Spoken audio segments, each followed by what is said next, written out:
Hey guys, welcome out to the range. It's raining today, and so I'm keeping the cameras covered between takes. And today I wanted to do a video for you guys of subject matters that have crept up in the last couple of months of people asking questions. As you can tell from the colors and really from the fading colors, we are well into fall now here in Tennessee, and that means colder weather. That means that we can get away with hiding guns a little bit easier than we normally can during the summertime. And for me, what that equates to is sometimes I will be wearing a suit coat for church. And because typically speaking, I actually dress like this for church. This is my range version of stuff, but I have like really nice pants, really nice pullover, really nice shoes, and it's like just for church. But I like to have everything the way I am in everyday life while I'm also at church. Every once in a while, I find myself wearing a suit coat, or I find myself wearing a cut of a shirt or a fabric of a shirt that is not going to conceal the firearm very well, because the holster that I have typically creates a bit of a cant. Basically, the gun rides a little bit higher, and I actually like it that way, and allows me to kind of move the gun wherever I want whenever I'm seated, so that it stays out of the angle no notch, because when your gun is digging in here, it will make your hip hurt. And so for today, I wanted to show you guys an alternate holster that couldn't tell you where I got this from. I mean, I've had this thing forever. This may be just a little $20 cheapie that I got from GT Distributors years ago, but I can't remember. Everybody and their mother makes. Guys, I make one of these, okay? I've made these before. They're not hard to make, but this is actually a professionally made one with the little rivet in it. And as you can see, it does a bang-up job of hanging onto that gun. The way this works is the holster goes through the belt and back on itself, and then the weapon locks in on the trigger guard, and then slide this a little bit forward. And when you go to put your gun away, you are probably going to muzzle yourself. Guys, your trigger, this is more safe than a regular holster, because the gun's ability to have its trigger pulled is completely gone now. It's not like sort of kind of gone. It is totally blocked. So you are probably going to end up muzzling yourself when you go to do this. But pants go forward a little bit, gun goes straight down and in. You want to make sure that your undies are between that your undies and your pants, okay, let me rephrase this. You want to make sure that when the gun goes in, it goes between your underwear and your pants. So you don't want this down inside your underwear, because that gets exciting when that gun gets hot.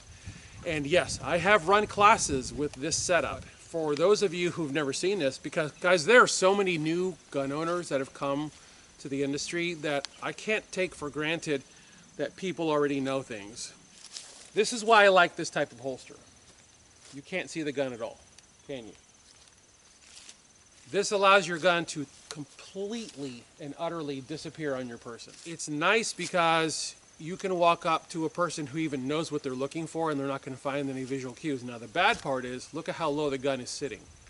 Now, yeah, if I think I'm going to need it, I can slide it up, but come on, it's dumb, okay? If you think you're going to need it, you're probably going to want to bail out of the area, because that means you see something coming, okay?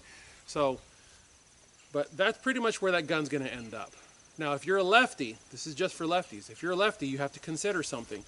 Depending on how tight your belt is, your mag release could end up getting pressed, and your mag, there we go, your mag can just casually come out of that gun when you go to draw. So if your mag release gets pressed and you pull that gun up to get to work, boop, there it is right there. So you have a problem. The other thing to consider is this.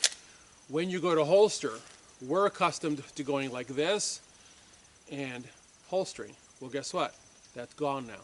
Because now holstering consists of covering the bad guy, sweeping down, grabbing the holster, and orienting the holster and looking down briefly to lock it in place with muzzle that way, and then it's garment up, and then you're going to have to orient that paracord forward, or I'm sorry, not forward, to the rear to get the gun in place and seated. So there are extra steps to this. And like I said, I've run classes with these things, with both these and also for the Glock 19. It gets warm in a hurry, so that's something you got to consider. But if this is a mode of carry for you, you should consider training with it. It makes your holstering slower, obviously, yeah, but what it really boils down to is, and look, the vast majority of what we do with firearms is carry them anyways, so what it does for you is it makes for a very comfortable setup. Right now I'm wearing the Groove Life, the people that make the silicone rings. I'm wearing the Groove Life belt that has a bit of a flex to it, so it makes all of this so much more comfortable to wear. I'm wearing Wrangler all-terrain gear pants from Walmart. They're like, I think they're like $29. And the tech pocket where your cell phone would normally go, I've got a 21 rounder from Magpul in there, and I've got a Inforce TFX 800, I think it's like 700 or 800 lumens for this light, and I really dig it because it's one of the deeper bezels in the industry, and most people that make lights just don't get it. There's a science to high lumens, and if you don't have a bezel that's deep enough, then your focus is going to be off, and all you're doing is just barfing light in every direction. So it's something to consider, but that's a video for another day. So I wanted to show you guys, we're at 7 yards, and I'm going to run the pistol standards as you guys have seen me do them before, except I'm going to run them out of this holster, and it's going to change some of the times, I suspect, because getting to the gun now is going to be different than having the gun here in a position where it can be presented very quickly. Oh, it's going to be a banner day. I shot the first segment of this video. Forgot to turn this camera on. I framed in the shot, right, and forgot to turn this camera on, so all I got was this. So I'm going to reshoot all this stuff. So now I do have the cold. I have the cold shots here on this one, but whatever. I didn't exactly excuse me. I didn't exactly expect the devil to let me have a decent day done, did I?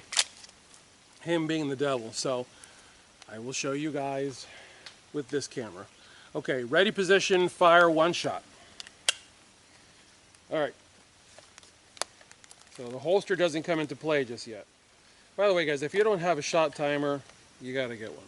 Just the shot timer does more for you than your buddy with the stopwatch ever could. All right, since I can't remember what I did and did not get, I want to cover some stuff for you guys. Because I cannot assume that the person who's watching this video right now has seen all my bazillion other videos. Let me cover some basics for you. Ready position is not this. This is threat management position. Frankly, this is just dumb. This is a worthless position to be in. This is the garbage they teach you in police academy and in the military. This is crap. This position, I want to make sure you can see me properly. This position with my feet really spread far apart, with my bottom sticking out, with my knees bent, with my shoulders tucked in tight, with my elbows tucked in tight against the abdominal wall, and the gun just underneath for me, because I'm left eye dominant, with the gun just underneath my left eye. This is my ready position, and honestly at a certain level this also is a threat management position. I've differentiated between two, but I realized the other day when I was training my daughter out here that this actually is kind of a hybrid of both. Seriously? Here comes the rain again.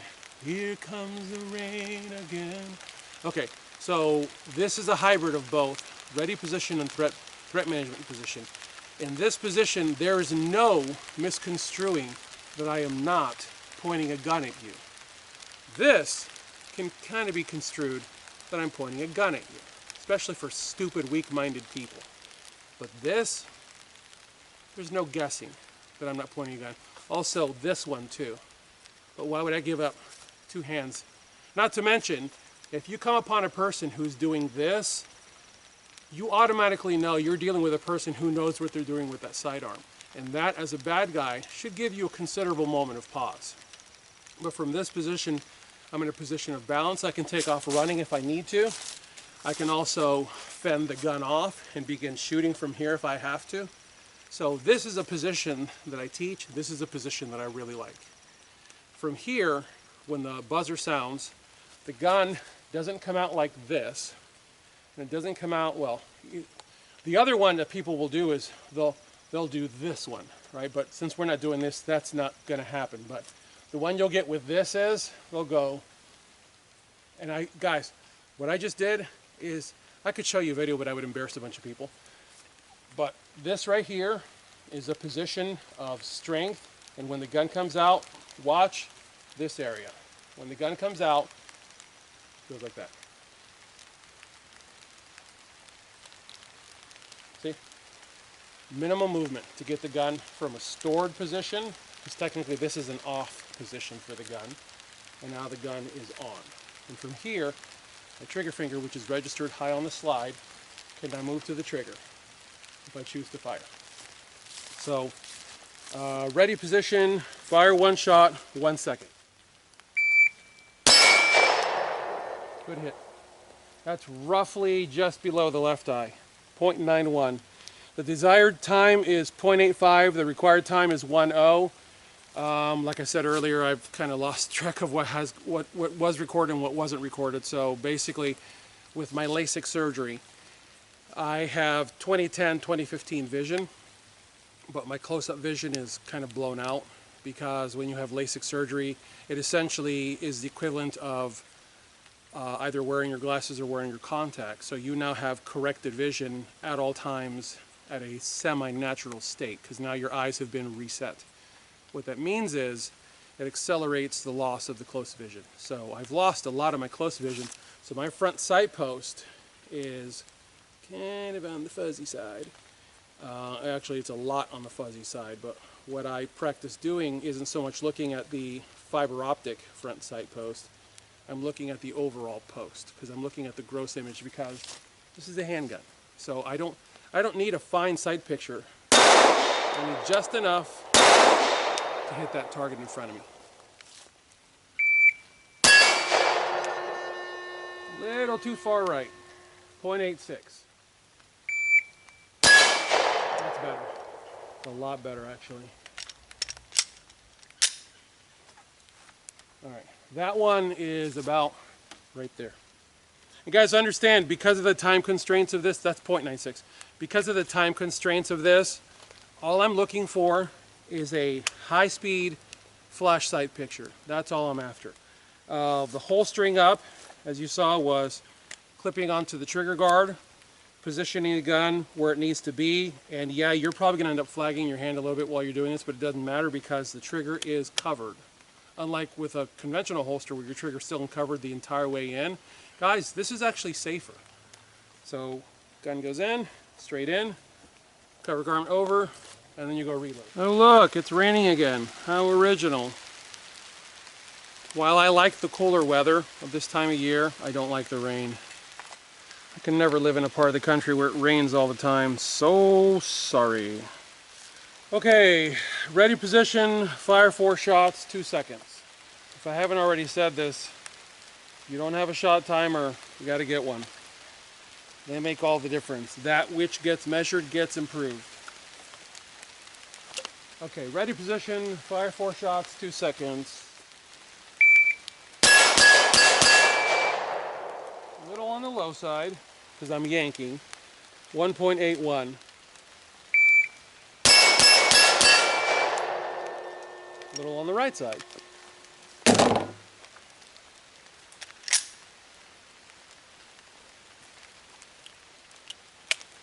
Alright, both of those I made the time, so we're going to move on. You guys are watching the sausage being made today. For my mag carriers, the Wrangler all-terrain gear pants that I'm wearing have a tack pocket sewn into them. And what I do is I drop a 21 round PMag into it, or I'm sorry, not PMag. Actually, yeah, it is called PMag GL9. And then my Inforce TFX EDC light. And both of these drop into the pocket and actually help align one another. And the other thing that keeps them aligned and straight up is the fact that the pocket is just the right width, and because this is very stretchy fabric, the pocket is just the right width and it's just the right depth. And to get the mag out or light, I slap at the bottom of the item that I want and I sweep up and then I grab it. So it's relatively fast. It's not as fast as a mag carrier would be, but a mag carrier tends to do that underneath your clothing. You're kidding yourself. People notice. In times past, I would have said to you, it doesn't really matter. I take that back now. Guys, it matters. Things are getting rapidly dangerous, and when people figure out you got a gun on, your life is in danger because people are losing their ethical breaks. All right, next one is holster, fire one shot in 2 seconds. This is the fighting stance. Feet spread out, not shoulders width apart, but spread out. Knees bent, bottom sticking out for ballast or balance. Hands up. This is not that 3-gun thing. This is hands up. Hey buddy, hey, listen, I don't want any trouble. I don't want any trouble. From here, it's there, and there. If you're gonna do it one hand. If not, it would be 2 hands. But the point of that body position is a position of strength because I am in balance. I've lowered myself. I'm not assuming this is going to be a gunfight. This may be a fight. This may be a fist fight. This may be a struggle. My hands get pinned and all I have time to do is grab my my ShivWorks blade and get it out and cut this person off me. I can't assume this is going to be a gun fight, but I know it's probably going to be a fight. So I have to be in a position to at least be ready to do that.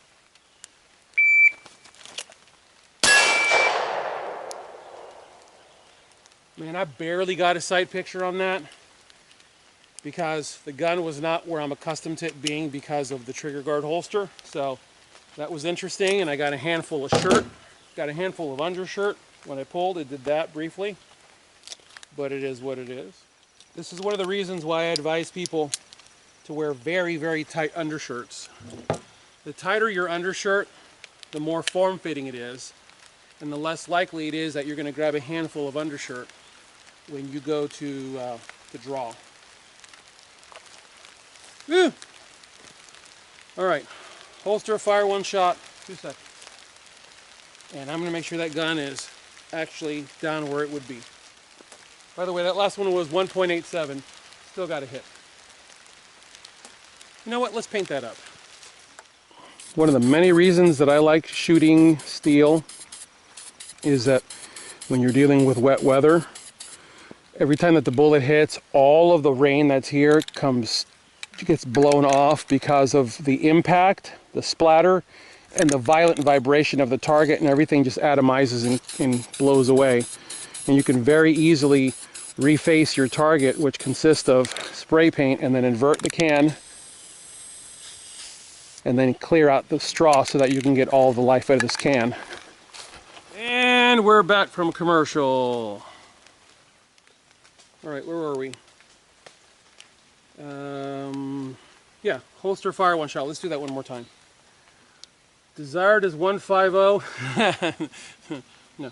Desired, well, I can make that if I spend time out here working, and then I turn the cameras on. I don't do that for you guys. I give you guys the honest times that I spent time out here working on so that I could get really, really tight timelines for you guys. But I don't come out here and spend 50 rounds working on this crap and then turning the camera on. I come out here and run it cold for you guys. So the desired time, if I'm like dialed in and it's a perfect day, is 150. The required time is 2 flat.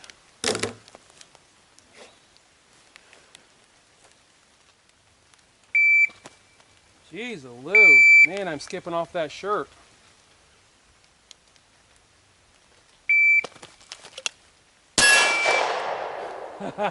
Yeah, that's all I had time for, 189. That is all I had time to get. I have the gun pretty solid, but what I saw as it, because what you're doing here is you're bisecting, you have eyes and bad guy, and you're bisecting the line of eyes and bad guy with a flash sight picture. Guys, drawing from concealment, true concealment, not like prepped up. I'm talking about like shove that gun down where it goes. Drawing from concealment and throwing that shot up there, that's what you get. This is about as real as I can get it, except for the fact that that guy is not advancing on me. He doesn't have a knife and he doesn't have a gun. This is about as real as I can get things for myself. So it gets wild and woolly at times, but it is what it is. 189. Let's do it one more time and then move on. So I'm still making all of my times with at least 1/10 of a second left. Ooh, yeah, look at that. Paracord loop. I'm gonna leave it there. I'm gonna leave it there just to see if my middle finger ends up in it. It's crazy.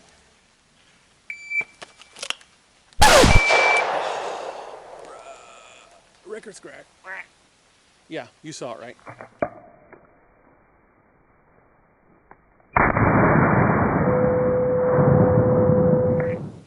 Yeah, you saw it, right? I was moving too fast. I don't even think I saw my sights. I was trying to instinctively shoot. Yeah, 1.73. Look at all the time I left on the table. This is nothing new. You're better off getting a shot that is on target and slightly over time than you are getting a fast miss.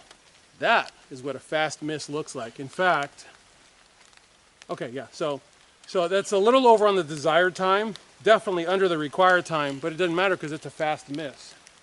I'm awesome at missing. Look at me, man, I can miss the speed. That's beautiful.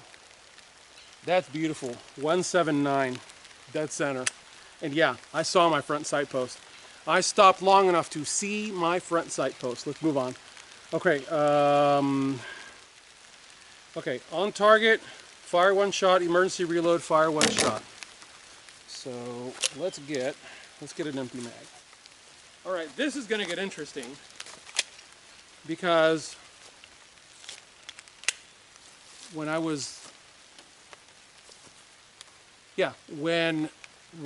got these standards were written by Dave Spalding, by the way. These are not my standards. The rifle standards are mine, and the rifle standards are built off of these. But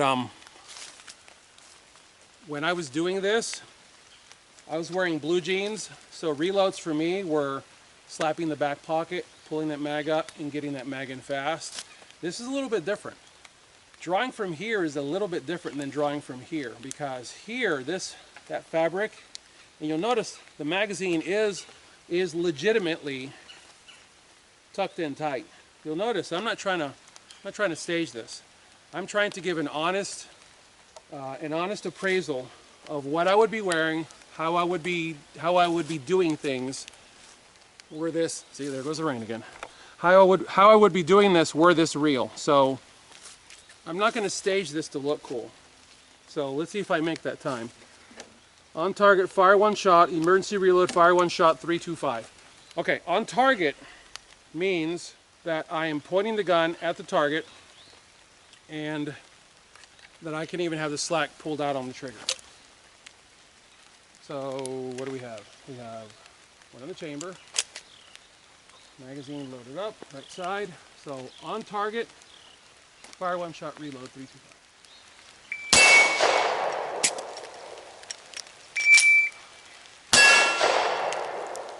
So the first one was dead center, I believe. Put the handgun away. Okay. Oh, that was crap. But I'm leaving it in for you guys. 4.62. The hang up was, see what I got going here? This is my reality. I have to do that to get it out. That's my reality. That's what I have to live with. And that was a big old blob of rain that just hit this camera. In fact, you know what? I'm going to create a bit of a rain protector here. Alright, let's keep going. Stuff is getting real. Got water getting in there. That ain't cool. On target, where was I? On target, fire one shot, emergency reload, fire one shot.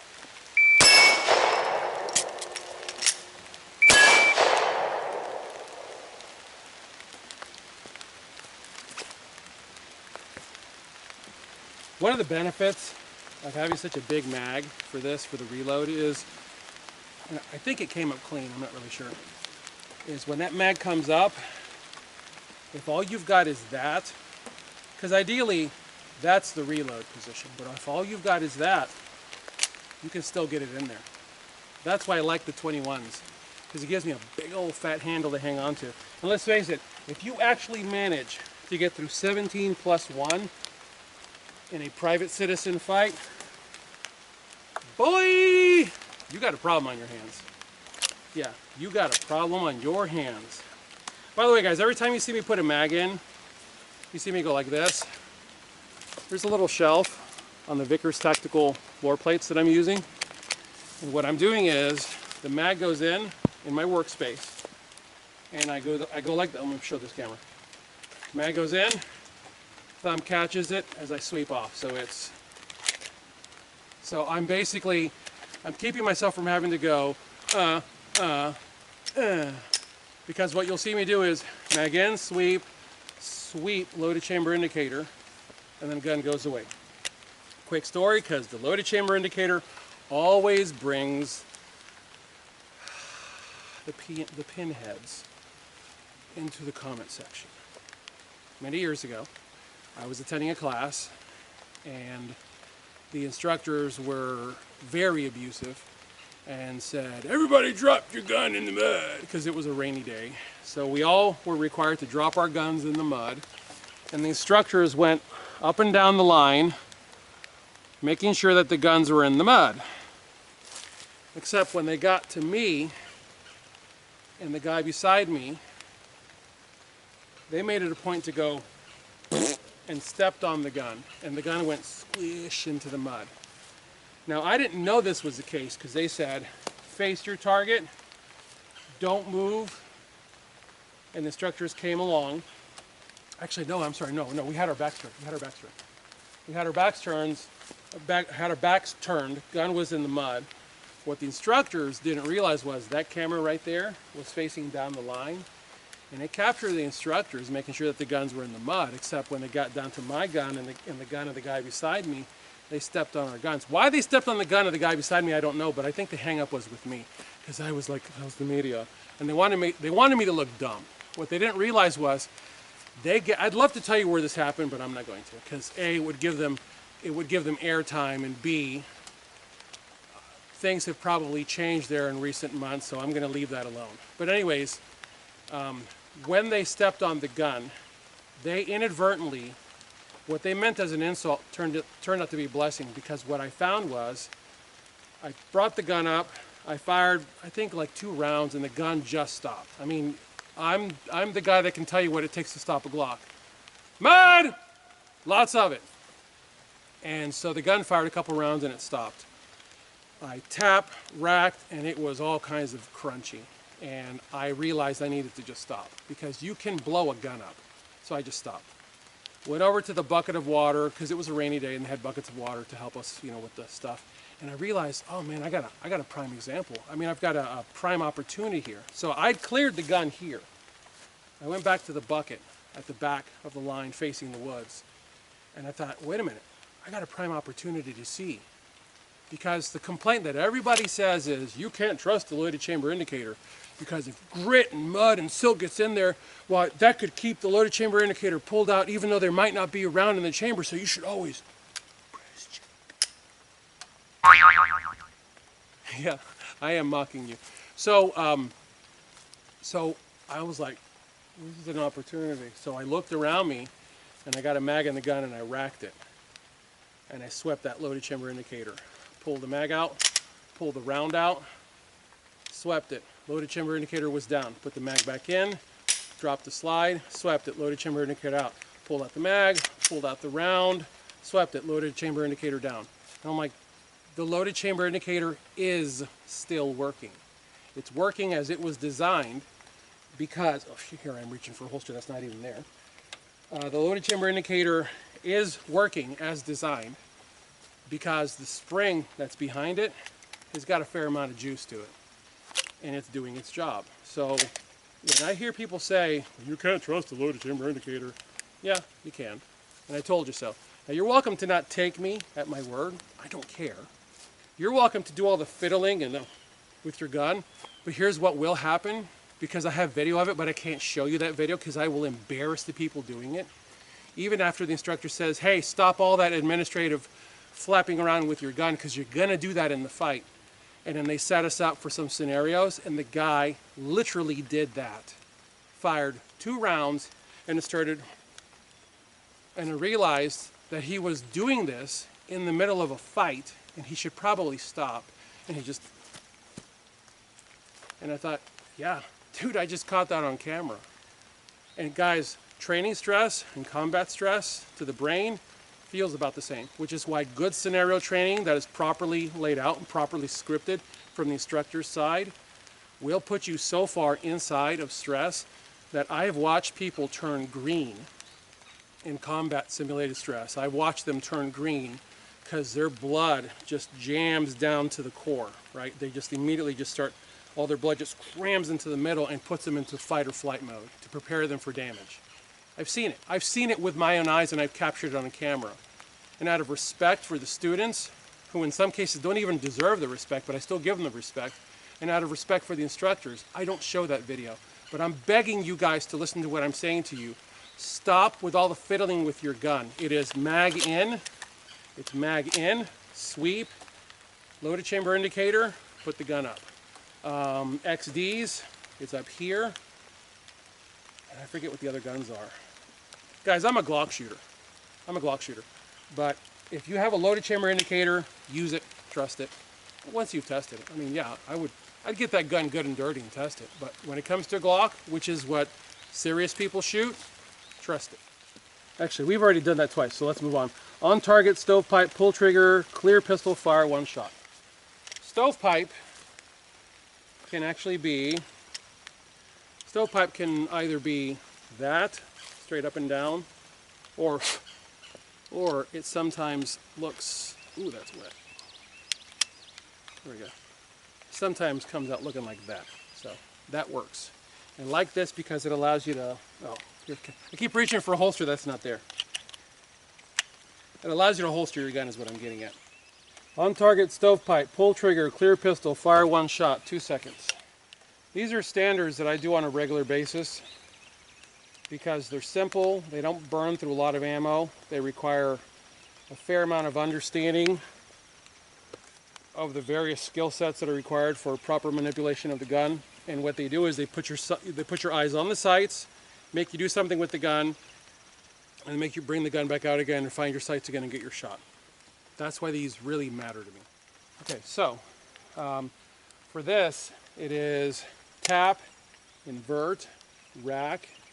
You don't want to go like that, or like that, or like that. It is tap, rack, back on. It's the workspace is here. Look at me reaching in front of my muzzle. Woo, get in the comment section, quick, blow it up. Your world of work is in this space right here, okay? It's not here, it's not here, it's not here. Oh, by the way, let's cover this real quick. This, unless you're talking vehicle ops, don't do this. This is not a ready position. This is a get clocked in the side of the head by my own pistol, and bad guy pulls my gun from me. How much strength do you have to hang on to this gun if you're doing this? Not bloody much. All they got to do is come up behind you, clock you with your own gun, and as you begin to reel, grab your own gun out of your hand and pull.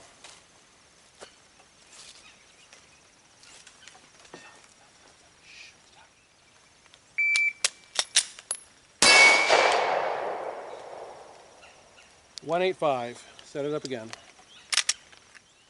That gun is so going to have to get clean today because it is getting wet.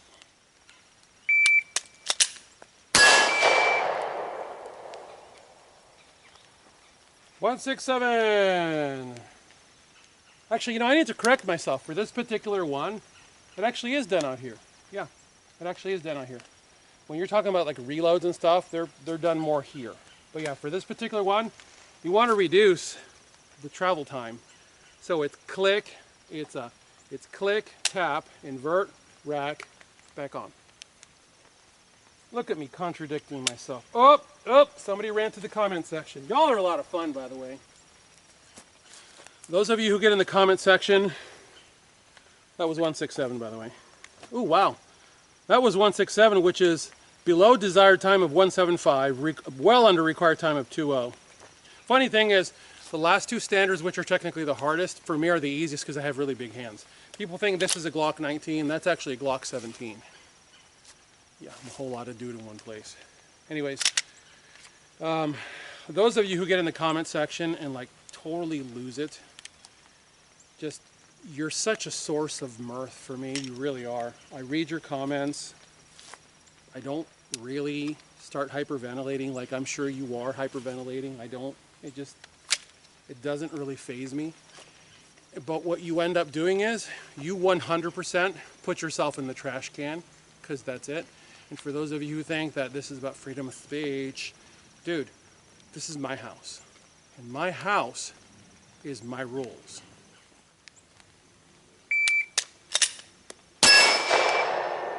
Right eye. 173. Move on. On target, double feed. Pull trigger, clear pistol, fire one shot. Desired time of 5, required time of 6. On target, double feed. Okay, this is how you do this. All right, you pick up your casing, drop said casing into the chamber, take your magazine, loaded magazine, put it in the pistol, and then put some pressure on it. That way the magazine won't eject easily. Because the way this is done is, and I'll show you how my mentor Dave Spalding teaches this. It's brilliant because of its simplicity. Everyone is told, draw your pistol. And you've had this malfunction set up already. Hang on a minute.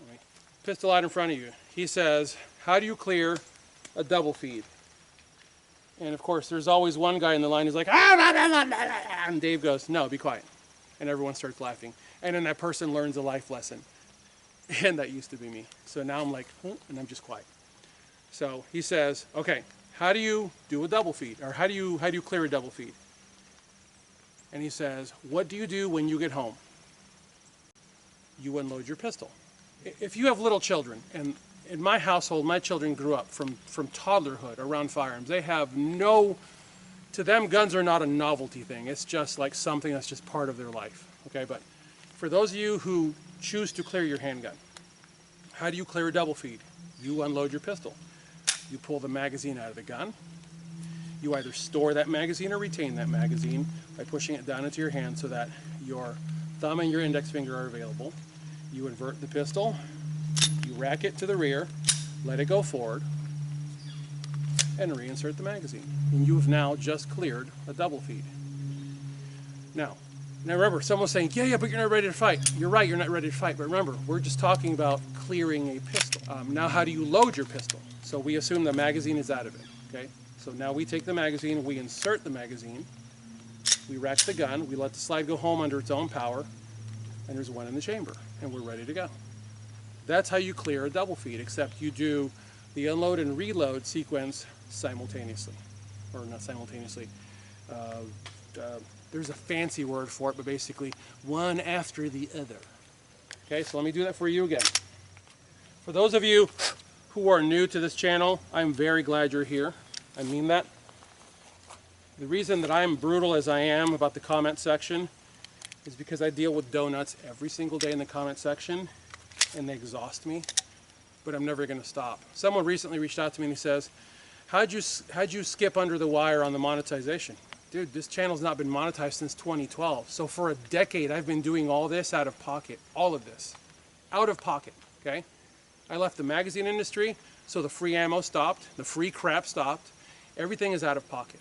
So I appreciate your purchases of slings and I appreciate your donations, but everything I do is demonetized out of pocket. So I'm very straightforward and very brutally honest with people. Let's get back to this. Double feed. Double feed, I guess I should clarify for those that don't understand. Double feed is when you have an expended casing in the chamber and the next round is trying to get up and in. Actually, it would be up and in. And the magazine is locked in place because the round is I don't want to pull it out because it'll clear. The round is creating pressure because it has advanced. The round has advanced just far enough, right there, just far enough forward of the position of the magazine to cause it to hang up to keep the magazine from falling out of the gun. So this requires the unloading procedure. So once again, how do we clear a double feed? We unload the gun. So mag out, store the mag, invert the gun, rack the gun, casing falls out, slide goes forward. And remember guys, it's back, forward. Give it time, give gravity time to do its job.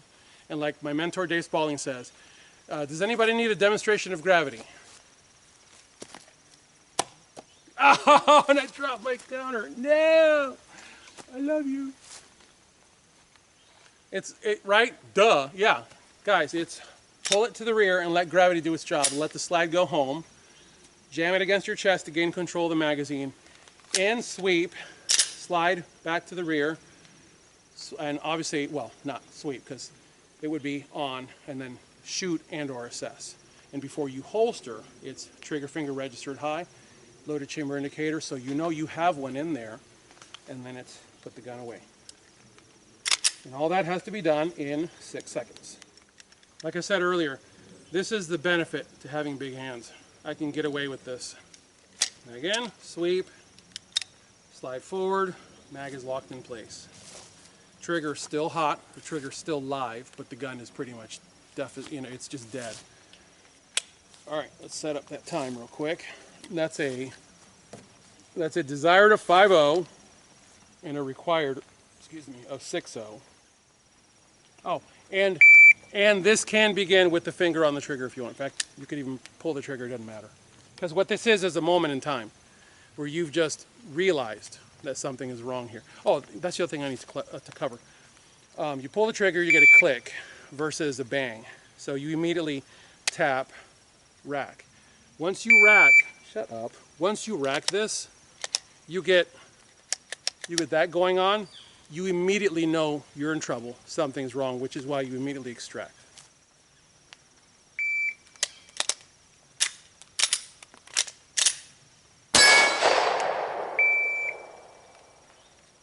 Four, 5, 7. You know, the big question that I have about this is, the teaching point is you wait on that slide. You know, you rack the slide to the rear and you hold for just a moment. Honestly, I'm visually trusting that I'm going to see that casing fall out. But in darkness, I'm not going to see the casing fall out. And for those people that I've talked to that have been in ugly things in darkness, they said their hearing was still working, which I found amazing because we've always been taught, oh no, you're going to have audio occlusion. Yeah, but guys, I'm not drinking that Kool-Aid. I think the human body was so uniquely designed by God that it is capable of getting around so many different issues. And one of them is, if you're fighting in darkness and your body's depending on hearing, people have said that they can hear through the gunfire. So you can literally hear the ting, ting, ting of the casing falling out of the gun.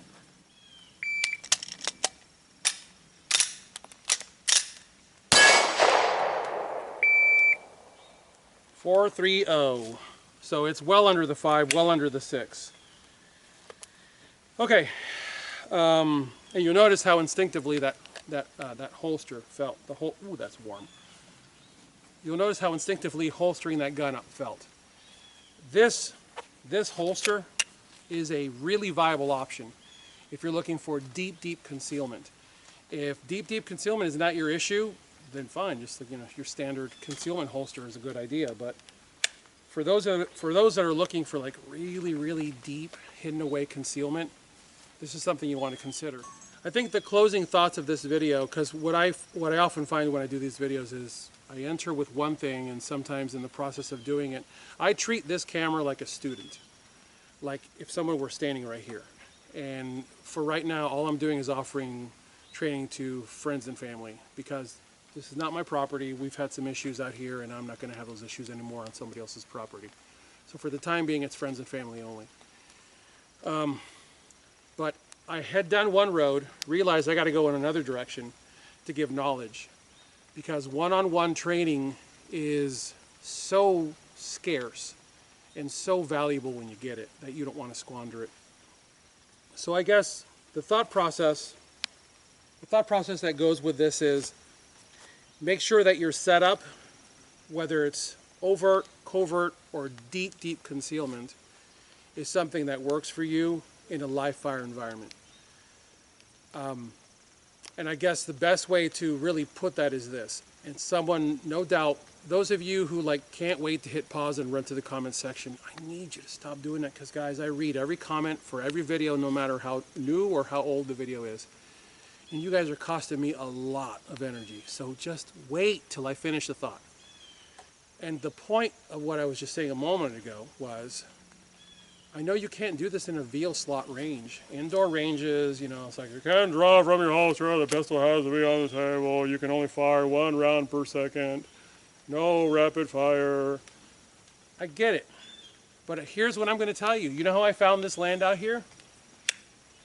A friend from church found out from, in my case, our Bible study classes go to my YouTube channel. And he found out through my YouTube channel, oh man, Abner's into guns. So he goes, hey, you and I have the same hobby. Don's laughing right now because he remembers this. And I was like, yeah, mister, I drive a Tesla. I'm sure we have the same hobby.